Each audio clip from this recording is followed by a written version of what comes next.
Welcome back to my channel G learn mathematics. हम अभी fluid mechanics पढ़ रहे हैं, उससे रिलेटेड कुछ क्वेश्चंस देखते हैं। एंड पूरा थ्योरेटिकल पार्ट भी है, बट वो वीडियो मैंने डाउनलोड नहीं किया है एंड यूट्यूब में नहीं डाला है। बट कुछ क्वेश्चन जो उस थ्योरेटिकल पार्ट से रिलेटेड है वो क्वेश्चन हम लोग करते हैं। एंड आप लोगों से यही है, सभी बच्चों से जो 11th-12th में है, आप HC वर्मा सर को स्ट्रिक्टली फॉलो करो।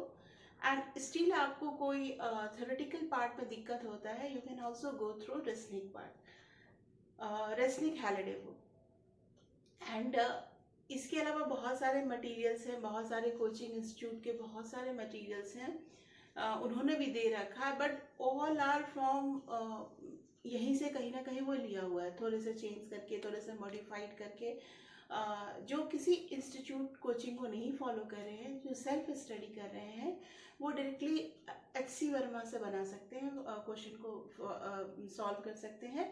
एंड कुछ थ्योरेटिकल पार्ट में आपको दिक्कत हो तो आप Resnik Halliday book is very good, आप उससे भी देख सकते हैं।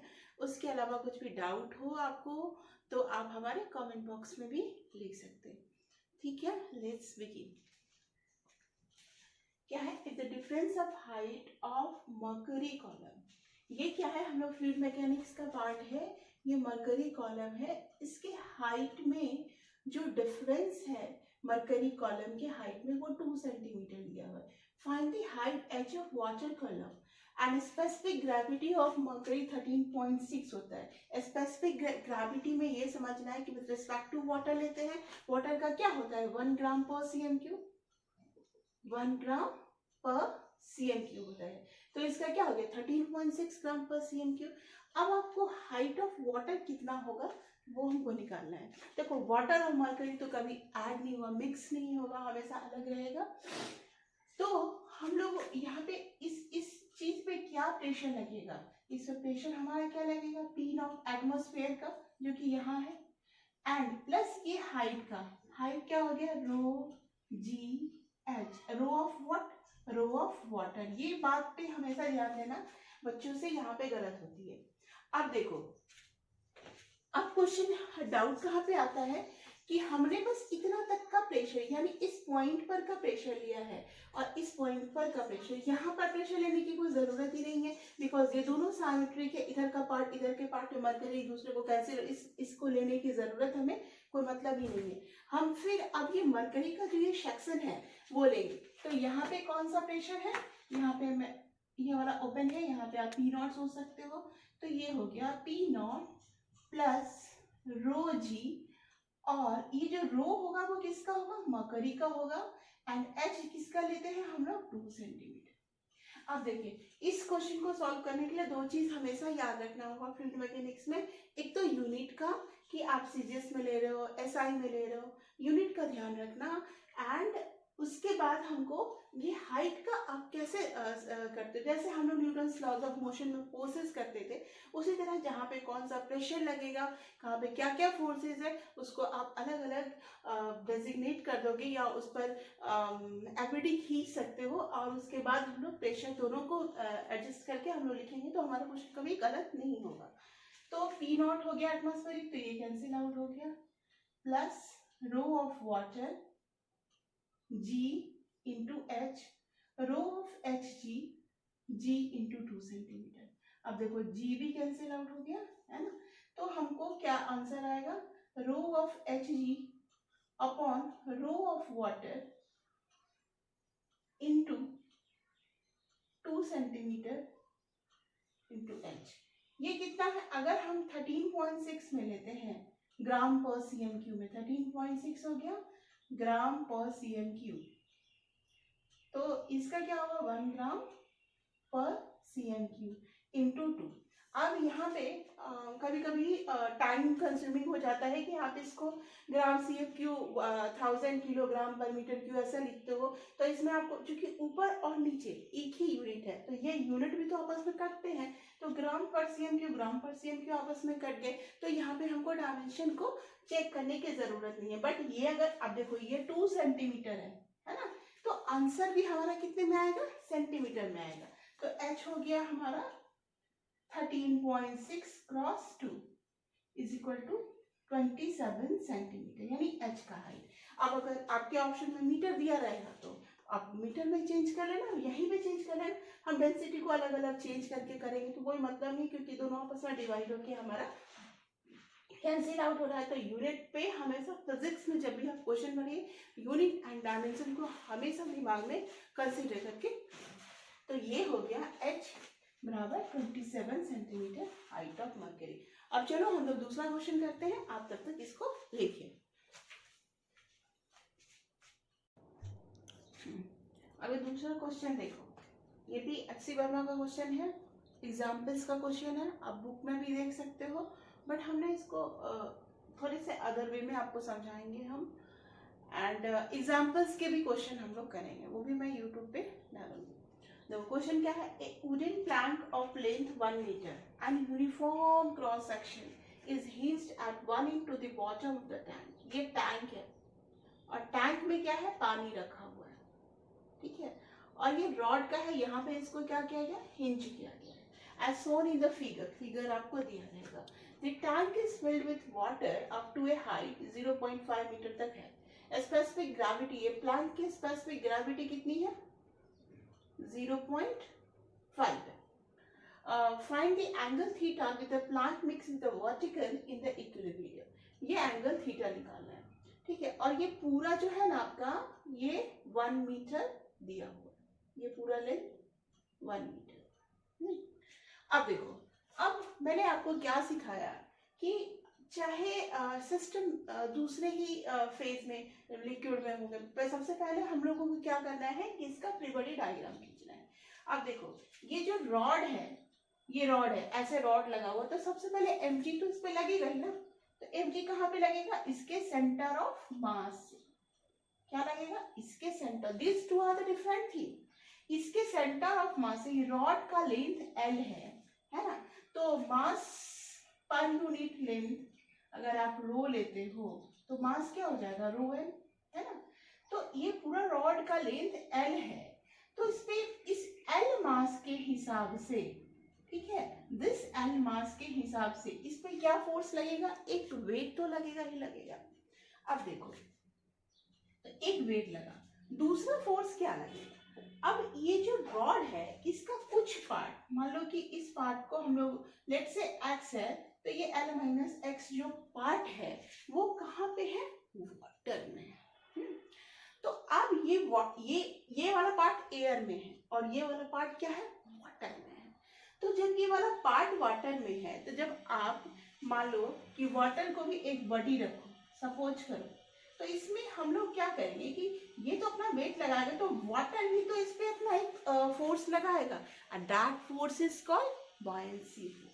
तो ये कितना होगा, जितना ये पानी को डिस्प्लेस्ड करेगा उसके बराबर होगा, बट वो लगेगा कहाँ पे, this are the two questions. पहले जो रॉड लेंथ था अगर वो पानी में ना होता तो वहां कहाँ से लगता, उसके सेंटर ऑफ मास से लगता, उसके मिड पॉइंट से लगता।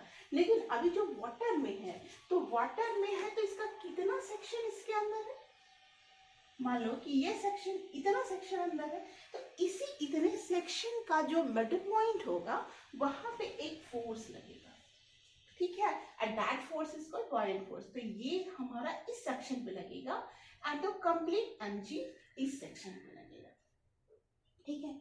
और हमको फाइंड आउट क्या करना है, थीटा फाइंड आउट करना है। पहले हम देखते हैं mg क्या होगा।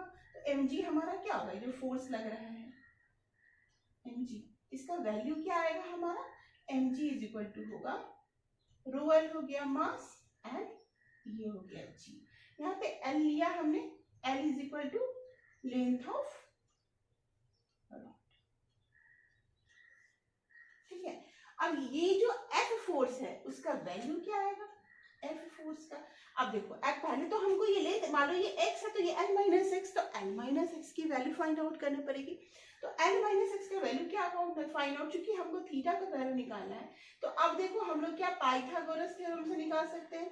यहाँ पे b है, ये h है, ये p है, तो हम लोग cos थीटा का यूज कर सकते हैं। cos theta is equal to 0.5 upon this length होगा। मान लो कि ये लेंथ अगर x है तो ये l माइनस एक्स है, ये तो फाइंड आउट करना है। तो इस लेंथ को ही हम लोग क्या लिख सकते हैं 0.5 अपॉन कॉस थीटा। मैंने इसको x बार किया, इसको l माइनस एक्स किया आपको समझने के लिए। तो that length is what is this, that length 0.5 upon cos theta.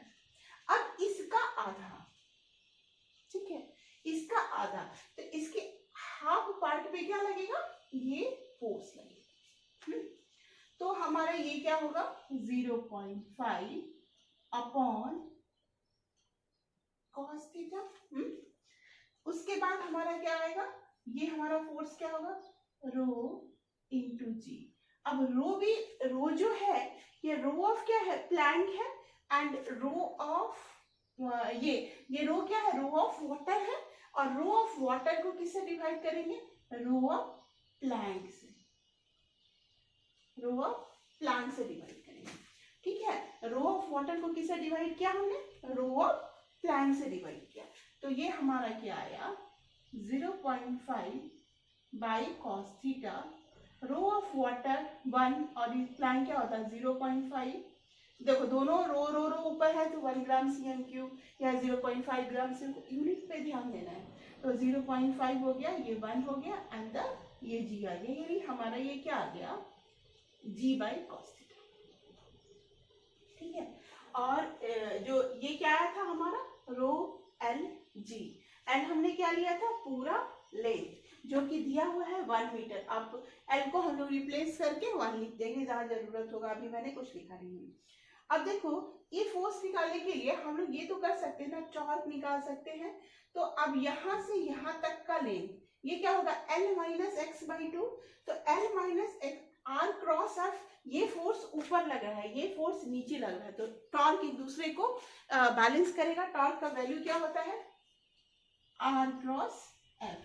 तो इसमें क्या फोर्स लगेगा F इंटू ये L minus X by 2, L minus X by 2 should be equal to what, इसमें से दिख रहा है कि नहीं, हाँ दिख रहा है, F cross L minus X by 2, ये जो है इसका आधा ये फोर्स, और इज इक्वल टू क्या हो जाएगा हमारा mg इंटू L बाई 2। और ये L माइनस एक्स बाई 2 हम लोग कैसे फाइंड आउट कर सकते हैं, L माइनस एक्स ये थीटा है, तो ये हो गया हमारा मतलब आप r निकालोगे ना यहाँ तक की डिस्टेंस, तो ये हो जाएगा 90 माइनस थीटा, है ना। तो L माइनस एक्स ये हो जाएगा साइन थीटा, और mg L by 2, mg L by 2 भी हो जाएगा हमारा साइन थीटा। दोनों टॉर्क आपस में क्या होंगे इक्वल, मतलब अपोज करेंगे, तो 5 cross L minus X by 2 sine theta. मैंने इसको x लिया है, इसको L लिया। अब देखो ये साइन थीटा कैंसिल आउट हो जाएंगे। तो अब हम लोग इसको लिख सकते हैं यहाँ का, हाँ F का वैल्यू हम लोग क्या लिखेंगे, सी थोड़ा सा देखो F का वैल्यू हम लोग क्या लिखेंगे g by cos theta. L minus x का वैल्यू मैंने क्या निकाला था 0.5 बाई कॉस थीटा, यानी 1 बाई 0.5 को लिख सकते हैं, रहने दो 0.5 बाई कॉस थीटा। ये L बाई ये दोनों 2 ये आपस में ये भी कैंसिल हो जाएंगे, इज इक्वल टू mg के लिए हम लोग क्या लिख सकते हैं रो एल जी, है ना। और इसमें भी हमारा रो था F बराबर जी, तो रो तो दोनों साइड था, इसमें भी था इसमें भी, तो कैंसिल आउट हो जाएगा। ये हमारा हो जाएगा L इंटू जी, फिर जी भी कैंसिल आउट हो गया। ठीक है, और L का वैल्यू क्या हुआ है 1 मीटर दिया हुआ है, यानी 0.5 इज इक्वल टू क्या हो गया हमारा कॉस स्क्वायर थीटा हो गया, है ना। 0.5 को क्या लिख सकते हैं हाफ बराबर कॉस स्क्वायर थीटा, यानी cos theta is equal to plus minus 1 by root 2। ठीक है, तो इससे दिख ही रहा है कि फर्स्ट क्वाड्रेंट का है, सेकंड क्वाड्रेंट की तो बात ही नहीं है, तो थीटा का वैल्यू क्या आ जाएगा हमारा। ये क्वेश्चन टफ कहाँ पे है, क्वेश्चन में सिर्फ आपको 2 बातों का ध्यान रखना है। किन बातों का ध्यान रखना है कि रॉड का लेंथ क्या है L बराबर 1 मीटर, जो बॉडी का वेट लगता है वो कहाँ लगता है उसके सेंटर ऑफ मास से लगता है। बायेंसी फोर्स कहाँ पे लगता है, वो वहां पे लगता है जितना पार्ट उसका पानी में डुबोया हुआ हो या जितना पार्ट किसी अदर सिस्टम में हो उस पे लगता है। दोनों के कारण मैंने दो टॉर्क को आर क्रॉस एफ करके बैलेंस किया। क्योंकि ये n माइनस एक्स लेंथ नहीं दिया था तो मैंने इसको थीटा से कोरिलेट किया, बिकॉज हमको थीटा का ही वैल्यू फाइंड आउट करना था। तो अब बी पेसेंटली हम लोग उसको सॉल्व करिएगा तो कोई भी क्वेश्चन सॉल्व नहीं होगा। ठीक है, फिर हम लोग अदर क्वेश्चन